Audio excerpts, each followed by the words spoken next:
Welcome to Swiss kitchen. இன்றைக்கி நம்ம என்ன பார்க்க போகிறோன்னா, போர்பான் பிஸ்கெட்டை வச்சு ஒரு பர்த்டே கேக் எப்படி செய்யலாம் அப்படிங்கிறத பார்க்கலாம். இதுக்கு என்னென்ன பொருள் தேவை, எப்படி செய்யலாம் அப்படிங்கிறத நம்ம பார்க்கலாம் வாங்க.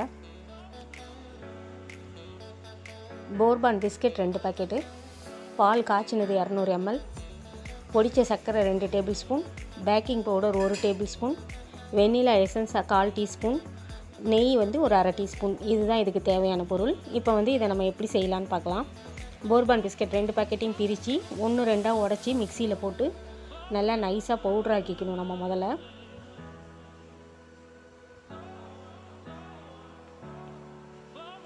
இந்த பிஸ்கெட்லேயே க்ரீம் இருக்குது அப்படிங்கிறதுனால நம்ம சர்க்கரை ரொம்ப அதிகமாக போட வேணாம். சும்மா ஒரு 2 டேபிள் ஸ்பூன் போட்டாலே போதும்.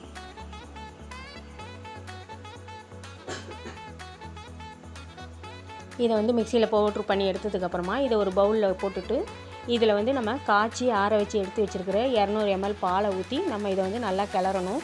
பால் கொஞ்சம் கொஞ்சமாக ஊற்றி கிளறுங்க. ஏன்னா 200 ml எனக்கு கரெக்டாக இருந்தது. சில சமயம் அதிகமாக இருக்குன்னா அதனால் கொஞ்சம் கொஞ்சமாக ஊற்றி நம்ம தேவையான பதத்துக்கு நல்லா கலந்துக்கணும்.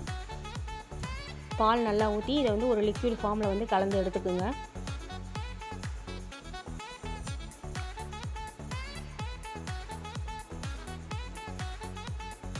கொஞ்சம் கொஞ்சமாக பாலை ஊற்றி கட்டி இல்லாமல் நல்லா கலந்து எடுத்து வச்சுக்கணும். அதுக்கப்புறமா சர்க்கரையை நான் இன்றைக்கி பொடி பண்ணி போட்டிருக்கேன். ஏன்னா சர்க்கரை அப்படியே போட்டோன்னா அது கரையிறதுக்கு நம்ம இன்னும் கொஞ்சம் நேரம் கிளறிட்டே இருக்கணும். அதனால் நான் ஐசிங் சுகராக யூஸ் பண்ணிக்கிட்டேன்.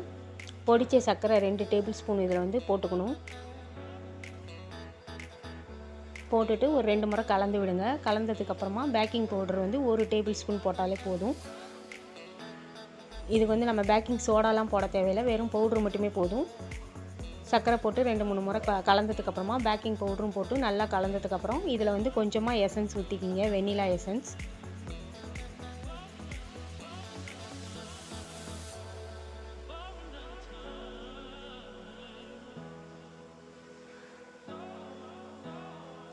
கட்டி இல்லாமல் நல்லா கலந்துருங்க. கலந்ததுக்கப்புறமா வெண்ணிலா எசன்ஸ் ஒரு 1/4 டீஸ்பூன் அளவுக்கு போட்டுங்க.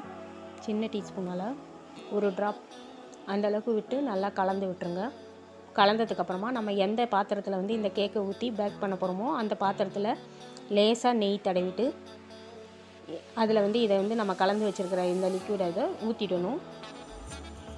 ஊற்றிட்டு இதில் பப்புள்ஸ் எதுவும் இல்லாமல் நல்லா கையால் 2-3 முறை தட்டி தட்டி விட்டுருங்க. இதுக்கு நடுவில் குக்கரை அடுப்பில் வச்சு ஒரு 200 கிராம் சால்ட் உப்பு போட்டு அடுப்பை நல்லா ஹை ஃப்ளேமில் வச்சு ஒரு 8 நிமிஷத்துலேருந்து 10 நிமிஷம் வரைக்கும் வைங்க. நல்லா குக்கர் சூடானதுக்கப்புறமா அடுப்பை நல்லா மீடியம் ஃப்ளேமில் வச்சுக்கோங்க. குறைச்சிட்டு இதை பாருங்கள், இந்த மாதிரி பப்புள்ஸ் இல்லாமல் நல்லா தட்டி விட்டுட்டு அந்த சூடான குக்கருக்குள்ளே ஒரு ஸ்டாண்டு போட்டு அதில் நம்ம கேக் ஊற்றி வச்சுருக்கிற டப்பாவை வச்சுருங்க. வச்சுட்டு திரும்ப குக்கரை மூடி மீடியம் ஃப்ளேமில் ஒரு 40 நிமிஷம் இல்லை அரை மணி நேரம், நடுவில் அரை மணி நேரத்தில் திறந்து பாருங்கள். வெந்துருச்சுன்னா விட்டுறலாம், இல்லைனா 40 நிமிஷம் வைங்க.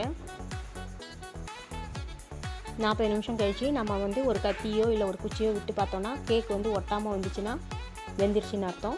இப்போ இதை பாருங்க, ஒட்டாமல் வந்துருச்சு. இதை எடுத்து அப்படியே நம்ம எந்த தட்டில் சர்வ் பண்ண போகிறோமோ அந்த தட்டில் கவுத்து வச்சு எடுத்து வச்சிடலாம். நம்மளோட கேக் ஈஸியான முறையில் ரெடி ஆயிடுச்சு. இதை நீங்களும் செஞ்சு பாருங்கள். செஞ்சு பார்த்துட்டு உங்கள் கமெண்ட்டை சொல்லுங்கள். கூடவே எங்கள் சேனலை லைக் பண்ணுங்கள், சப்ஸ்கிரைப் பண்ணுங்கள், பெல் பட்டன் அழுத்துங்க, அப்படியே ஷேர் பண்ணுங்கள்.